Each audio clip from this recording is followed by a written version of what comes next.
Welcome to the Connected podcast, a new series that explores issues within the higher education community through conversations and reflections with guests, helping us to stay connected. In Series 1, we speak to educators from across the higher education sector to get their thoughts on all things connected to relational pedagogy. In our latest episode, we are joined by Jennie Blake from the University of Manchester. At Manchester, Jennie is the academic lead for Student Success, and Jennie shapes the strategic approach for the library's teaching and learning services, including the award-winning My Learning Essentials. Jennie holds a National Teaching Fellowship and contributes to university-wide work around teaching, curriculum design and student engagement. She is particularly interested in how curriculum design and pedagogy can address inequality and enable student success. Thank you so much for joining me this afternoon, Jennie. I'm so excited to speak to you. Before we get cracking, would you just like to introduce yourself and tell the listeners a little bit about you? Sure. So I'm Jennie Blake. I work at the University of Manchester and I have for a long while now. My current role is Head of Teaching and Learning Development in the library, and then I'm something called Academic Lead for Student Success, sort of more centrally. But realistically, my roles are always about student support. And I've done a lot of work and some research looking at how student support can be also sort of a lever for equitable and inclusive teaching, and the ways that we present that support, and the ways maybe institutions need to be a little careful in how we frame our own part of supporting students to be successful. I spend a lot of time with students, current students, ex-students, all sorts of variations of student. And I really do feel quite strongly about them being experts in their own experience. So I try and use my work to sort of highlight that as well. Brilliant. So I'm really excited to talk to you because obviously you've spoken to many students, past, present, and no doubt the ones that are hopefully coming to us soon.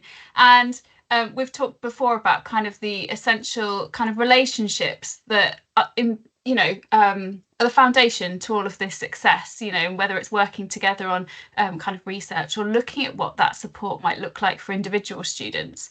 So I just wonder, thinking along those lines, how important you think that strong kind of human connection between an educator or a higher education professional and the student learner is for effective learning?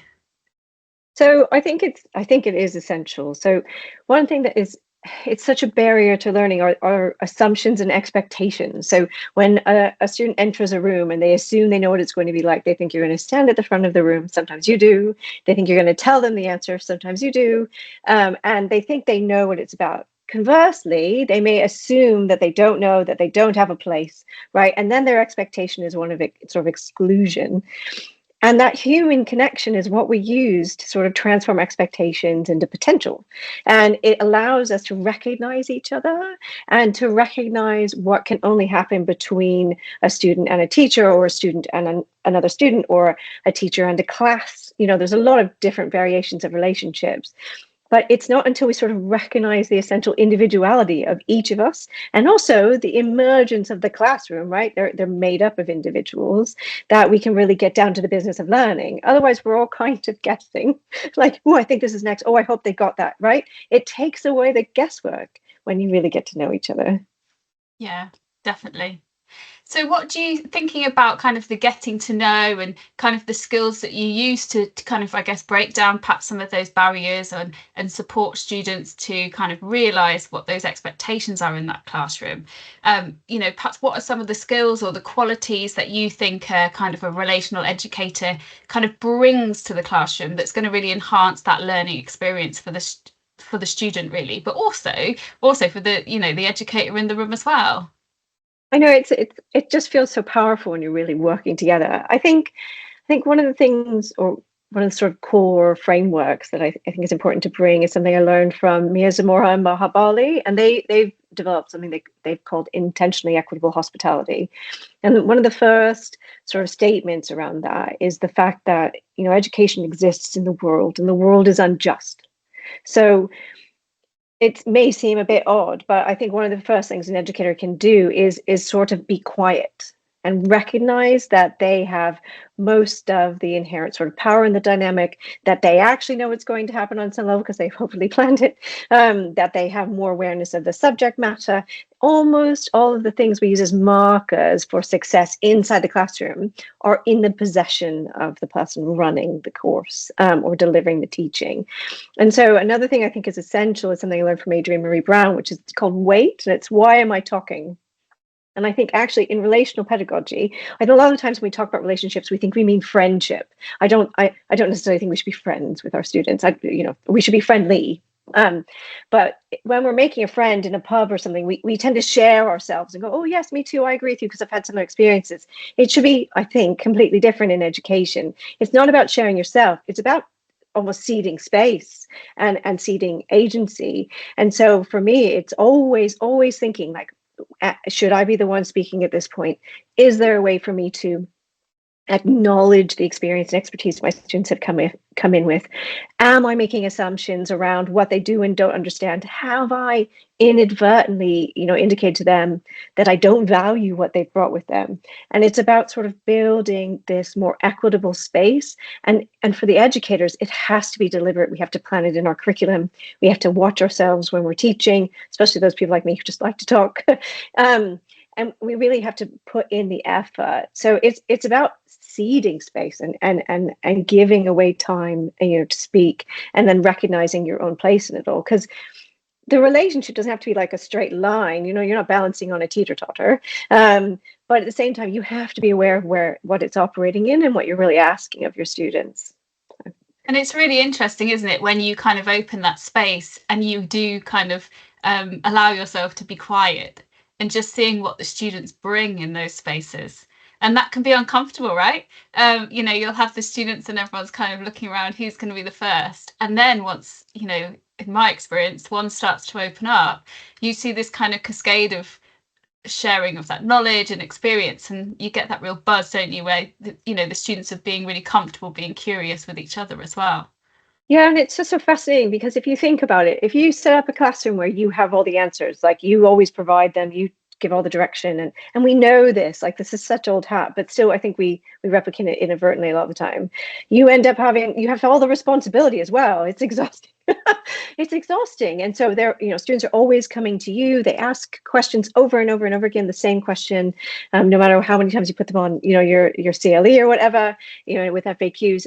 But if you work with them to think about, actually, no, there's like a lot of valuable knowledge in this room. Also, even if nobody else but me knows the answer, that doesn't mean it's not discoverable by anyone but me. So work together to figure out where to look at the very least. And I think we sometimes hamper our students in anything except direct instruction when we don't take that step back. But also it has to be, again, deliberate. So you can't just be like, oh, it's your turn. That's I call that student left. They've just been abandoned to figure out how to get there.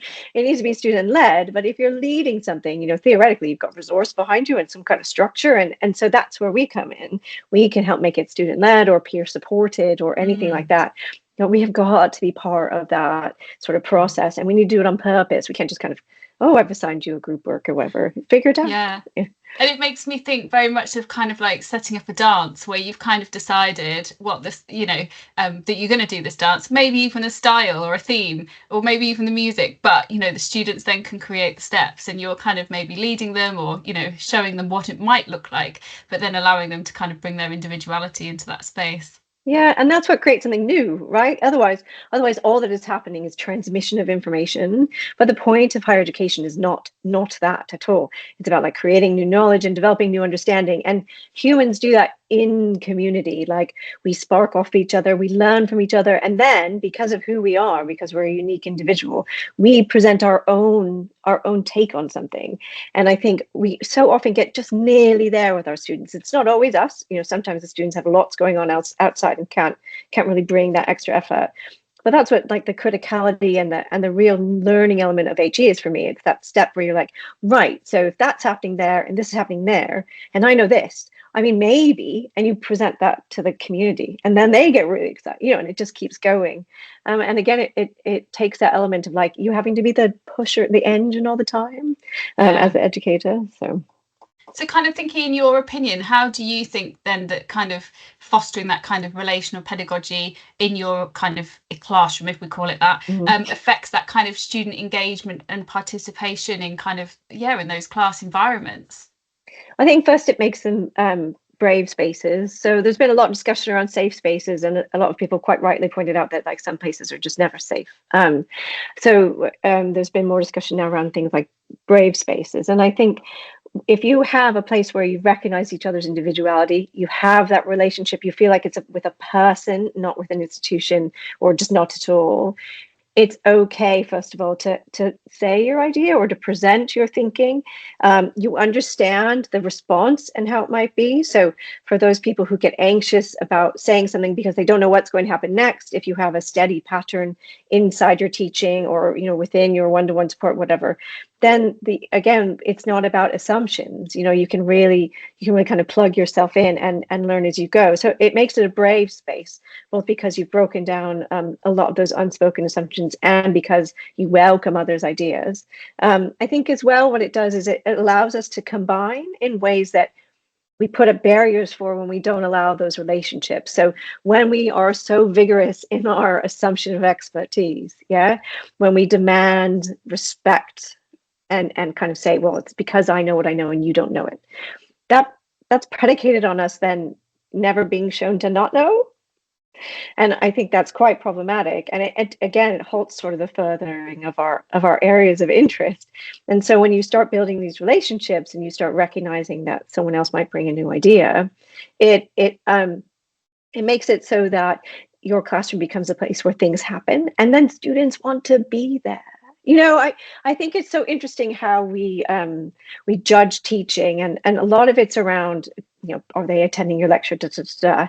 And then when you ask students, sometimes they're like, oh no, I mean, I just felt like they cared, and I think caring, I think we ascribe caring often in feminine ways, like you said, hello, or you smile. But a lot of the times it also just means we noticed, and it doesn't have to be ascribed in a specific kind of social way. It can be just someone like having an intellectual argument with you. You'll remember those lecturers forever, the one who took your idea on and was like, no, and like went for it in a way that they would do with an equal, with someone who's actually brought something to the table they're interested in. And I think that's the kind of thing that you can really learn from. And we can dilute it with this idea that engagement is more about charisma or those outward, almost parental, versions of making that connection. Sometimes engagement's like, no, like every time I come in and I raise my hand, they genuinely want to hear what I have to say. And anyone can do that, really. Yeah, definitely. And I think, again, just for students, how activating that is in terms of them wanting to be in that space and bring those ideas and feel that, they might be challenged, and that's great, because that's how we all develop those new ideas and new ways of thinking. So thinking then about us as educators in those spaces, how can we effectively kind of build trust with our students, and why is that essential, or do you think it's essential for fostering a really positive learning environment? I mean, I do. I think it's very difficult for our students sometimes because they make a best effort and it's not enough. There's just a lot going on. And so in the end, they have to trust that they've had everything explained to them that they need to know. They have to trust that we will take their ideas seriously and not be dismissive for whatever reason. They have to trust that we will teach them, what it is to be successful in the thing we're going to be assessing them on and what we value. And I think a lot of trust, though, we don't give ourselves enough time to build the trust, right? We have to almost perform it, because normally you'd build trust through sort of back and forth. You would hopefully have a formative assessment that would show students that, yes, what I said appears on this, it is there. And then when you get it back, it shows that. You would build trust by showing them you trust them. You'd have them working in groups, you'd have them presenting in ways where they weren't necessarily being micromanaged or anything like that. There wasn't too much scaffolding. But we don't always give ourselves enough time. And I think one of the questions around relational pedagogy or things like that is like, where actually is this happening? Karen Gravett wrote a beautiful, beautiful paper about mattering, and then how it also happens in space, and it really spoke like to those of us who've read Bell Hooks, and she talks about teaching with your body. And so there's just, I think sometimes when we think so hard about the content and then like almost the physical the vocalization of teaching, we forget all those other places, and we forget that we inhabit the physical in a way that you can also use to build trust. There's enough space in the room. It's accessible. the space is accessible, for whatever reason, if there's any kind of physical barrier, it's been taken care of. It's clearly marked, like all of those kind of things. They can either build or erode trust, and then you get to the learning. And I think sometimes we either feel we can't control, or we don't have time to focus on, or anything like that. Anything outside that immediate moment with our students. And it's worth remembering, if they've had a terrible time just getting into the class, they're not going to be particularly predisposed to listen. So I think it's that as well. It's that recognition of just how extensive relational pedagogy is. Yeah, it's not performing in the moment in this weird kind of caring pretend way. It really is like inhabiting the space that your students inhabit as an equal, and then figuring out what that means. Like, what do we all need to do what we need to do here? Yeah. And I love a bit of Karen Gravett as well. I know. That's brilliant. So thinking then, as you say, it can be sometimes, quite amazing actually that the students have managed to get themselves, to your lesson, if you like, or to the teaching on that day because of all the other things that are going on. But just thinking as well then, I guess personally, of any challenges that you've maybe faced or observed when trying to implement relational pedagogy or embody that in these HE settings that we have. I think we just none of us given enough time. Students or staff, I think we have very little control over the physical state. Aside from being an ally and an advocate, you often don't have a choice about where your teaching is happening. If it's online, you don't have a choice about what kind of platform it's happening on. Things take forever, and your students are only with you for a short period of time. So there's a lot of pressures on the system that can be significant barriers. I think as well, we have a tendency in education, especially because we see systemic issues, like we see them and we feel them, and then we want to fix them at like the system level. And I think sometimes that's a little distracting. Because as much advocating for policy, and I'm equally guilty of this, like as much advocating for policy or building an actually accessible building or whatever it is, sometimes the most powerful things are like the little things that you can do in the day, like just ensuring the signage is up to date, or that small stuff. I'm terminally online, which means I'm on Tumblr, and I have been for a long time, which is a bit weird. But someone posted one time this idea that we've all seen, probably, or maybe not because it's too old now, but Back to the Future or other stories where if someone goes back to the past and there's the grandfather paradox, you get rid of your grandparents, what happens to you? A tiny small change is going to ruin everything. But then in a very Tumblr way, they're like, but no one thinks making a small change now will affect the future. And and I remember reading it and being like, oh no, like they're totally right. I don't think that, for example, ensuring that I turn the automatic subtitles on in my PowerPoints. That's like the easiest thing. I have complete control over it. I know it will happen because we have dual delivery classrooms, so everything's mic'd up. I could just do it. And I don't think about how impactful that is. But really, I think if I did a study on it, that's probably a huge thing you could do. Turn on automated transcription for everything you deliver in the classroom. It will help everyone. Yeah, it will help everyone. So it's those little things, I think, that we sometimes forget are within our own gift, and then we don't celebrate enough. Like I feel like it's too small, but it's such a huge deal. So there are big barriers, but I find that you can build ramps, right? Like out of little tiny actions, as opposed to like going to hammer it together all at once immediately. Definitely, and those real wins with it, like you say, with what we perceive as something small, can have those potentially massive ripple effects, but also just something that we might consider small might be a ginormous barrier to someone. There was actually an example I was thinking of as you were talking there, where I was exiting a teaching room. It was in one of the really accessible, fantastic, brand new spanking building, and somebody had actually moved some tables to make the learning teaching space really connected in their particular session. They were doing a discussion, but people hadn't put the tables back. And when I was leaving the room with a wheelchair user, we realised that somebody had parked the table across the exit button to open the door. And the wheelchair user couldn't reach over the table to be able to press the button. So obviously, as I was able to assist because I was there, we could remedy that. But had I have not been there, that person potentially would have been trapped in that teaching space. So as you say, it's sometimes recognizing and identifying the small wins that actually can have really big impact on our students. Definitely. So thinking then, this kind of strong student educator relationship that we're wanting to kind of build, that's going to be kind of foster this kind of curiosity with students, help students to feel brave in the spaces. How do we hope that might influence kind of their academic performance, and I guess their overall student outcomes? But I guess we're thinking really it's wider than this. It's their kind of whole student experience, the whole journey of being in that learning space.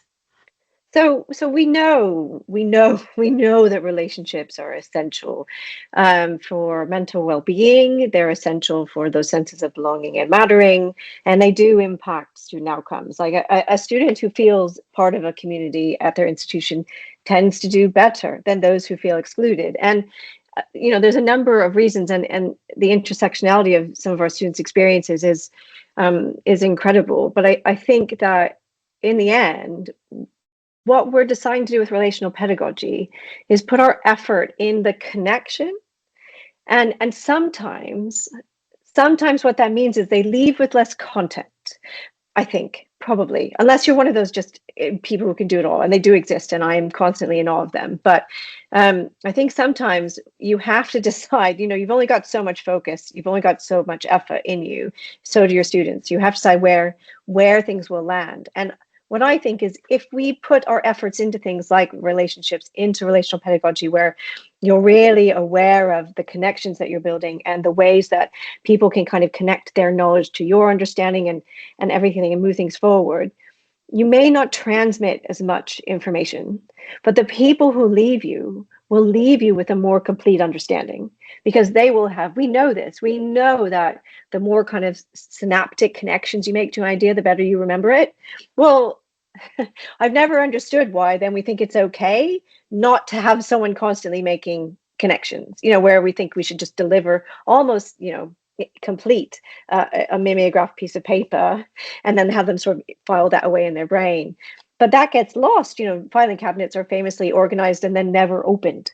But whereas something that comes up all the time on your WhatsApp group or whatever, that's the one thing you remember, or it comes up in a pub quiz. It's those little serendipitous moments where you go, oh, wait, I know that.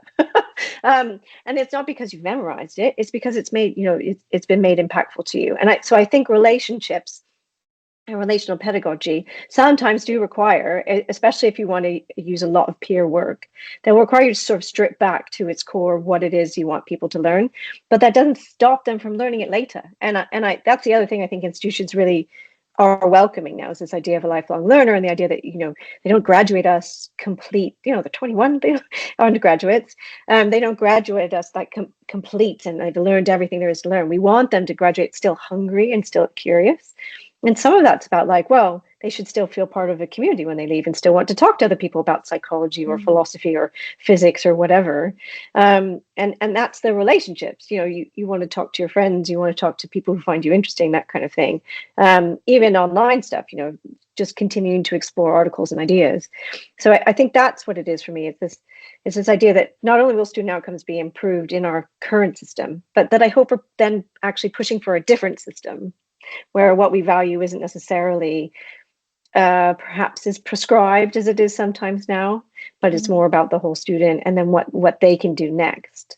And working with my student team, which is how we met, you and I can see that. I sometimes they're with me from their first year undergraduate through getting a PhD, and I can see it happening. They transform themselves from someone who didn't know to someone who's kind of interested, to someone who knows a lot, to hopefully someone then who wants to know more. And that has a lot to do with how supported they feel and how connected they feel to the learning that's happening to them and that they're participating in. So yeah, I've been nodding along furiously to everything that you've been saying there.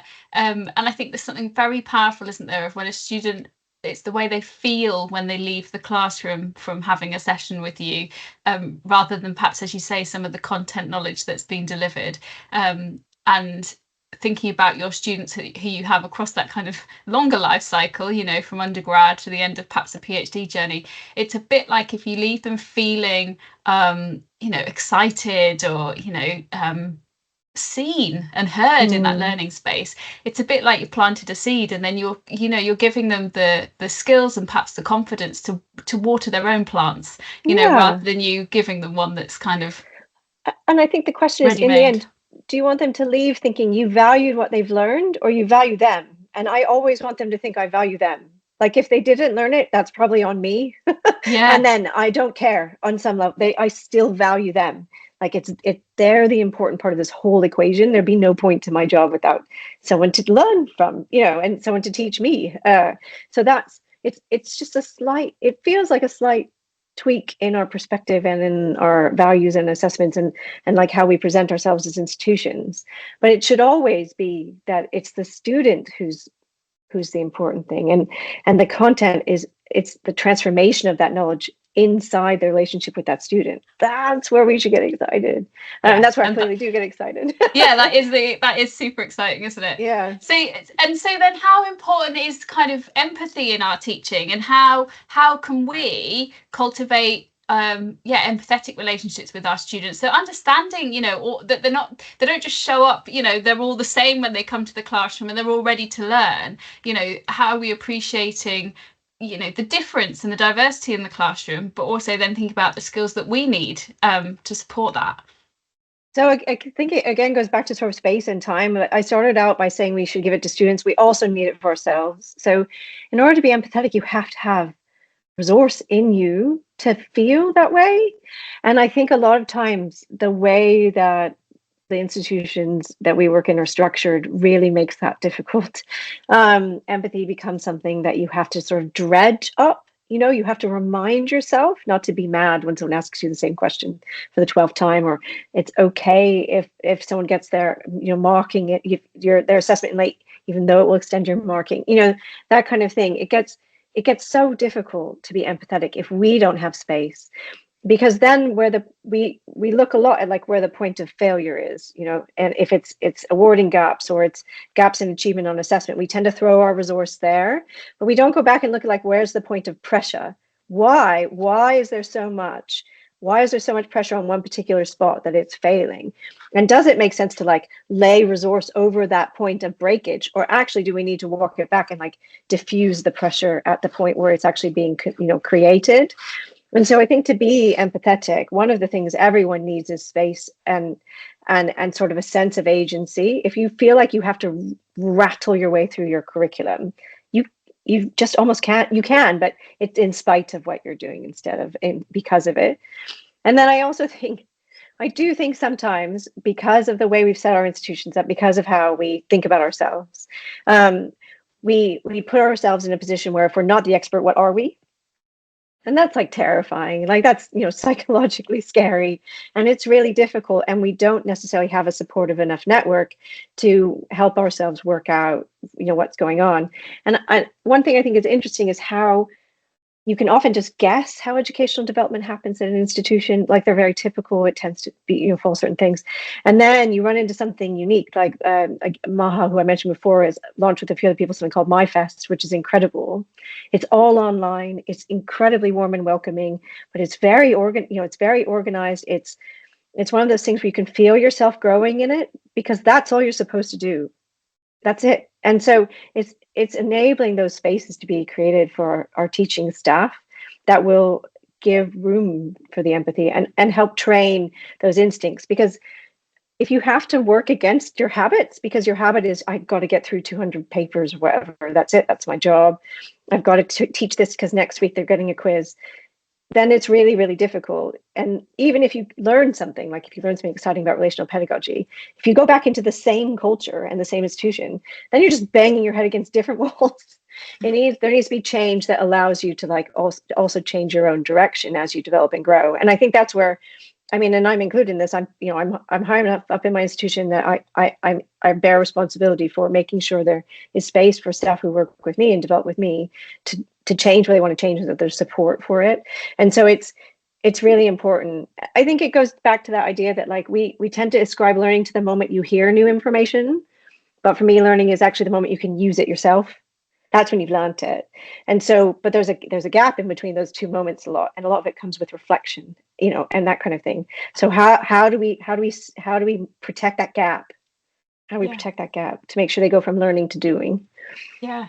And it's a similar, it's that balance, isn't it, for the students as well as the educators, that actually, to do that learning and, really understand and appreciate that new idea is, like you say, that time and space, and not just physical time and space, but that emotional load that we might be carrying, or that that worry, or fear about something else. So it's kind of thinking holistically, isn't it, about what is it that individual, whether it be the educator or the student, need to be able to take that time, whatever that might look like. And that certainly can be challenging in the spaces that and the organizations that we operate in, for sure. Yeah. So thinking then, in what ways does kind of, I guess, just thinking about what you were saying around kind of being aware, I guess, of all the different kind of intersectionalities that might come into our classrooms, or with interact with the colleagues that we're with. How does kind of cultural sensitivity play a role in relational pedagogy within our classrooms, whether they're kind of diverse or not, actually? Yeah, I think it's really interesting how our first instinct is always to set ourselves homework. So we're like, okay, I have to know this. I will therefore learn everything about all potential cultures I may come into contact with, or may be relevant to the content I'm teaching, or et cetera, et cetera. And for me, it always goes back to this idea that there's probably a structure or a principle or something I could use instead of trying to learn literally everything. So I think cultural sensitivity is really important, but I would frame it around ways where it's about, again, not ascribing assumption, right, without clarification or confirmation.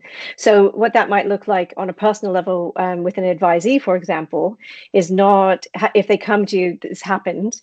A student came to me once and was like, I need help with time management. And I was like, oh, okay. And all of us could be like, well, what do you do? How do you organize? I went, why? And I'm not sure I would always have said just very bluntly why, but in this case I did. And she went, I have to go down to London twice a week. My mom's in hospital and I'm taking care of my siblings. And I was like, you have no problems with time management. You have mitigating circumstances. Yeah. This isn't a time management issue. You're not supposed to be able to learn while your mom's in hospital. Are you okay? And she burst into tears. But all she was asking for was help in time management. And if I just kind of launched into help, she would have taken it and then tried to still do everything. And in the end, all she wanted actually from me was a bit of time talking through how she could sort of prioritize what she did want to accomplish, because there were some assessments she wanted to take in that assessment period for a variety of reasons. So it was figuring out how, it was negotiating the system, and it was a little bit of time management. But genuinely, I was just like, no, wait, what? And so if we bring these assumptions, either that we know what they meant when they said something, or that we know the answer because we have an answer, then I think that's when we run into things that we often have fall under the umbrella of cultural sensitivity. But really, it comes down to, oh, I've not yet recognized your individuality, nor have I given you space to tell me exactly what it is you meant. And so I think a lot of it has to do with you have to work through with the person what it is they're looking for, if it's help or if it's knowledge or understanding. And then you have to build into your teaching what it is that someone can do to sort of explore content. And you need to do more explaining. So one of the things I think, for example, generative AI has shown us is that we don't explain learning enough to our students. So they see someone doing a lot of reading in the library or writing a lot of summaries, and they think that's what the learning is. They can outsource that to some kind of generative AI tool, and then it feels like they're being helped. But actually, the learning happens when you synthesize and summarize yourself. But if if no one's ever mentioned that, they won't know. So some of cultural sensitivity, I think, actually comes down to what are the assumptions I'm making that someone else knows. How sure have I checked? How sure am I that those are common assumptions and expectations? And what kind of thing do I need to do to clarify? And then I can't clarify everything. How do I build a culture where someone will be like, sorry, what? And just ask. Either ask someone else or ask me or anything like that. So it's like two sides of something. But I don't want to be flippant about how we need to be especially careful around people's culture and community. And what I've really liked seeing recently is this recognition that instead of people coming to university and being like, hooray, you're here, that's it, you're totally new because you've joined this institution, we're starting to say, actually, you are who you are, you've brought your home community with you, you've brought your relationships with you, you shouldn't sort of slice yourself off. And I think that's a really welcome change in our approach to this kind of thing. Yeah, definitely. And it was interesting there how you kind of touched upon generative AI, because there's some really interesting kind of, I guess, innovations and some, some ways it can really support and help us as educators and as students. And then obviously some of those, perhaps some of those barriers. So I just wonder, with kind of the increasing use of technology in kind of our educational spaces, how do you see it impacting kind of the human connections between us educators and our student learners? So I think no matter what we ascribe meaning and value to any kind of thing we can form a relationship with. I mean, that includes like pets, pet rocks. People had pet rocks, like they bonded with a rock. So human beings are predicated and they have like a natural innate instinctive like need to bond. And so I think sometimes we use technology as like an excuse for why that bonding hasn't happened, but when it really comes down to structure. So I think the most important thing to say is human beings will bond anywhere, and that what we really need to do is make sure we're not getting in the way, or that the bonds being created are the ones that will be most helpful in terms of what we need to all get out of as a community, get out of the work we're doing together. The other thing, though, I think is, again, we have to be clear about what is being outsourced or traded when we use technology. So Zoom is an incredible example. All of these sort of video calling things that we've now all embraced, especially since COVID, are incredible examples. I can have friends around the world, and they feel very close to me. I see them quite a bit, and that's because I can actually see them. It makes a big difference to me having the video element. So Zoom is not inherently a barrier. Teaching on Zoom in ways that replicate the experience of being in a lecture, but worse, is a problem. A student arriving on Zoom and there not being a previous agreement about engagement is going to be detrimental for the student, because they may not reach out in ways that will build good habits and that kind of thing. So it's more, again, about the community sort of defined goals, and then the expectations that come from those goals and being able to achieve them. And like you said, technology can be amazing. I'm super excited about that transcription. I just think I cannot wait to just turn it on everywhere and not really need to worry. I think it's amazing how we can, potentially set something up so that someone can get personalized tutoring help, especially around repetition and the kind of questions that really just need you to sort of sit for a while and churn out things. I think it's great that there will possibly be ways for people around the world to talk to each other because of translation services. But at the same time, we all need to know exactly what's happening. And there have been gaps in the way we teach students about how they're learning. And in fact, the pedagogical reasoning behind some of our choices in our teaching that will probably need to be built in now, so that they understand, like, look, I'm not doing this to you because I'm tormenting you and because I don't know ChatGPT could also do it. I'm doing this to you for this, this very reason. If you decide not to do it, this will be the implication later on, when we follow up on the learning I hope you've already gotten now. So I think technology is mostly helpful, but you have to just know what you're doing with it. And a lot of times I think we get a little lazy with that, and we just kind of hope it'll be okay. So.